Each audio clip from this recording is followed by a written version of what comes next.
Imagine que tu as 50 000 francs devant toi, l'équivalent de 80 euros. Et là, un ami te dit, achète du Bitcoin, ça va bientôt exploser. Un autre te dit, non, investis plutôt dans la bourse, en achetant des actions, c'est beaucoup plus stable.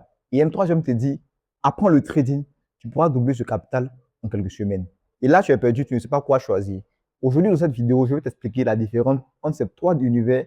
Et à la fin de cette vidéo, je vais te donner mon avis honnête sur ce par quoi il faut commencer.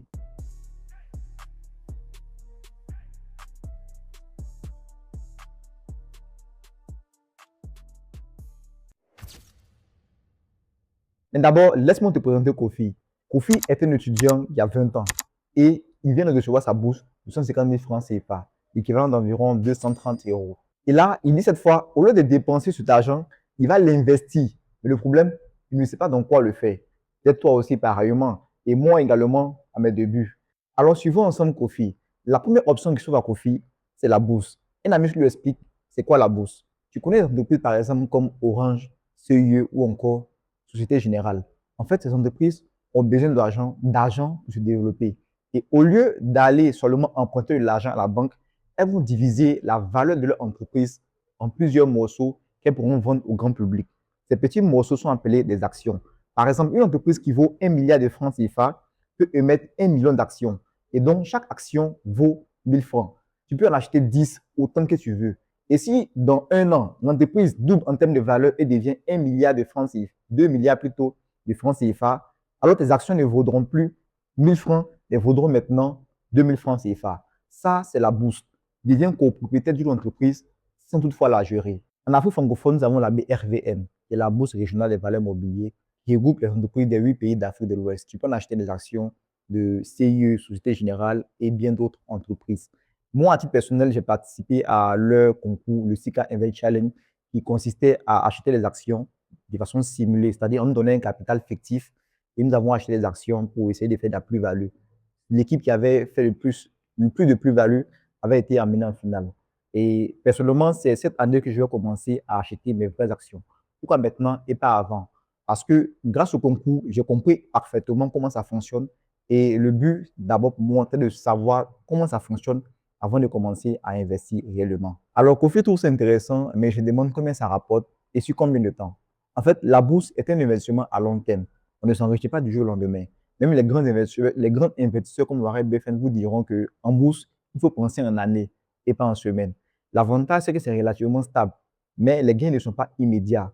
Et aussi, un autre avantage, c'est qu'avec la bourse, vous n'aurez pas vraiment d'efforts à faire. Le plus important et l'effort à faire au départ, c'est d'identifier les entreprises dont vous allez acheter les actions et les garder sur le long terme. L'inconvénient, c'est que les gains ne sont pas immédiats et ça demande de la patience. Kofi prend note et il passe à la deuxième option. La deuxième option que je trouve à Kofi, c'est la crypto-monnaie, celle dont tout le monde parle. Certaines personnes l'adorent, d'autres la détestent. Et Kofi a déjà entendu parler des histoires sur la crypto-monnaie, notamment un ami qui a triplé sa mise en quelques jours et un autre qui a tout perdu. En ce qui concerne la crypto-monnaie, nous avons déjà abordé ce point dans les vidéos précédentes, dont je vous mettrai le lien dans la description. Alors, pour Kofi qui le découvre, qu'est-ce que la crypto-monnaie? La crypto-monnaie, ce sont des monnaies numériques qui sont décentralisées, c'est-à-dire qu'il n'y a aucune banque, aucun gouvernement qui contrôle. Et les transactions se font directement de personne à personne via une technologie qu'on appelle la blockchain. Il existe plus de 10 000 crypto-monnaies, mais les plus connues et les plus solides restent le Bitcoin et l'Ethereum. L'avantage avec les crypto-monnaies, c'est qu'elles sont accessibles. Et même avec 5 000 francs, vous pouvez déjà commencer à acheter depuis votre téléphone ou votre ordinateur portable. Et les rendements peuvent être importants sur long terme. D'ailleurs, à titre d'exemple, le Bitcoin a lui, en 2010, valait moins $1, mais en 2024, a franchi la barre des 100 000 dollars. Et l'inconvénient avec les crypto-monnaies, c'est qu'elles sont extrêmement volatiles. Et si vous avez la possibilité de multiplier vos capitales fois 2, fois 3, voire même fois 10 en quelques mois, vous pouvez aussi le diviser fois 10, fois 3, fois 20, voire même le multiplier par 0 en quelques jours. Donc, c'est vraiment important de se former avant de débuter dans ce domaine. Parce que tu peux perdre ton capital très rapidement. Et la majeure partie des personnes qui ont perdu beaucoup d'argent dans le domaine de la crypto-monnaie n'ont pas vraiment investi, mais ont spéculé. La différence entre la spéculation et l'investissement, c'est la formation. Parce qu'il faut comprendre ce dans quoi tu investis ton argent. Là, Kofi commence à comprendre, mais il lui reste une troisième option à explorer. Kofi a déjà vu des vidéos sur YouTube, des types de modèles graphiques avec des chiffres qui bougent partout. Et ça l'impressionne, mais il ne sait pas réellement de quoi il s'agit. En fait, le trading est une activité qui consiste à acheter des actifs financiers pour profiter de la variation des prix sur du court terme. Là où l'investisseur va acheter et attendre des mois, voire même des années, le trader, lui, il va acheter et profiter de la variation sur du court terme, voire quelques jours, quelques heures, parfois même quelques minutes. Imagine le trading comme une grande vente aux enchères qui tourne 24 heures sur 24 et le prix des objets varie en permanence selon l'offre et la demande. Le travail du trader va consister à anticiper ces mouvements et acheter un objet plus bas et le vendre plus haut, ou bien soit faire l'inverse. C'est ce qu'on appelle la vente à découverte. Avec le trading, Kofi peut jouer sur les deux options qui ont été présentées précédemment. Il peut faire du trading sur les crypto-monnaies. Personnellement, c'est ce que je fais. Il peut également trader les devises monétaires, l'euro, le dollar, ce qu'on appelle le forex. Et également, il peut trader les actions comme les matières premières. L'avantage avec le trading, c'est que les opportunités de gain sont très rapides. Et un trader peut rapporter en quelques jours ce qu'un investisseur peut le faire en quelques mois. Mais l'inconvénient, c'est le plus risqué des trois. 90% des débutants qui se lancent perdent de l'argent en trading. Pas parce que c'est impossible de gagner, mais parce qu'ils se lancent sur les bonnes bases. Moi-même, à mes débuts, j'ai perdu 400 $, donc j'ai fait une vidéo là-dessus pour expliquer les raisons.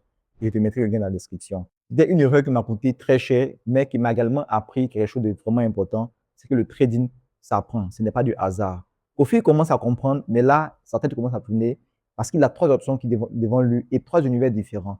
Et je demande lequel choisir. Là, Kofi me pose la question que tout le monde se pose également. Cyril, si tu étais à ma place avec 150 000 francs et zéro expérience, que ferais-tu? Avant de donner ma réponse, voici comment comparer ces trois options de façon objective et adaptée à ta personne. Prenons les trois options, la bourse, la crypto et le trading. D'abord, en ce qui concerne le capital, pour la bourse, le capital avec un minimum de capital comme 5 000 francs, vous pouvez commencer. Pareil pour la crypto-monnaie, le trading ici également. Et le risque en bourse, il est modéré. Le risque en crypto-monnaie, il est élevé et le risque en trading, il est très élevé. Concernant le temps, avec la bourse, c'est sur le long terme. La crypto-monnaie, c'est sur le moyen et le long terme. Et le trading, c'est sur le court terme. Est-ce que la formation est nécessaire pour les trois? Oui, pour la bourse, la formation est nécessaire. Pour la crypto-monnaie, la formation est nécessaire. Et pour le trading, la formation est indispensable. Est-ce que c'est accessible à tous, même en Afrique? Oui, pour la bourse, c'est moyennement accessible. La crypto-monnaie, c'est totalement accessible. Le trading également, c'est totalement accessible. Dans les trois cas, sans formation, tu perds de l'argent. Ce n'est pas une coïncidence, mais une évidence. Alors, quel est mon verdict pour toi et pour Kofi? Si tu es jeune, avec zéro expérience et peu de moyens, voici ce que je te recommande. Ne commence ni par la bourse, ni la crypto, ni le trading. Mais commence d'abord par ton mindset. Je sais que ce n'est pas la réponse à laquelle tu t'attendais. Tu t'attendais simplement à ce que je te dis, achète du Bitcoin, commence la crypto-monnaie ou le trading, etc. En fait, la vérité, elle est ceci. La majeure partie des gens qui perdent de l'argent dans ces trois univers n'ont pas perdu à cause du marché, mais parce qu'ils étaient mal préparés mentalement. Et d'ailleurs, en trading, il y a une partie réservée à ça durant les formations, mais durant l'apprentissage, qu'on appelle la psychologie du trader, qui est un élément très important pour commencer. Et la plupart des personnes qui perdent de l'argent dans ces trois univers n'ont pas perdu à cause du marché, certainement, comme je te l'ai dit, et parfois à cause des décisions basées sur l'émotion. Même parfois aussi, ils investissent le capital dont ils ne peuvent pas se permettre de le perdre. Et aussi, parfois, ils paniquent simplement lorsque le marché commence à chuter. Avant d'investir ne serait qu'un seul franc dans quelque chose, il faut d'abord comprendre comment ça fonctionne et comment pensent les gens qui ont réussi dans le domaine et pourquoi certaines personnes n'ont pas réussi. C'est pour ça que dans la prochaine vidéo, je vais donner mon top 3 des livres qui ont changé ma façon de voir l'investissement et l'argent. Ce que j'aurais voulu lire avant de commencer. Lis ces livres et ensuite reviens, on en parlera maintenant de comment investir concrètement.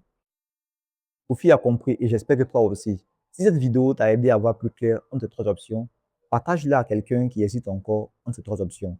Et abonne-toi pour ne pas rater la prochaine vidéo. Dis-moi en commentaire lequel des trois t'attire le plus, le trading, la bourse ou la crypto-monnaie.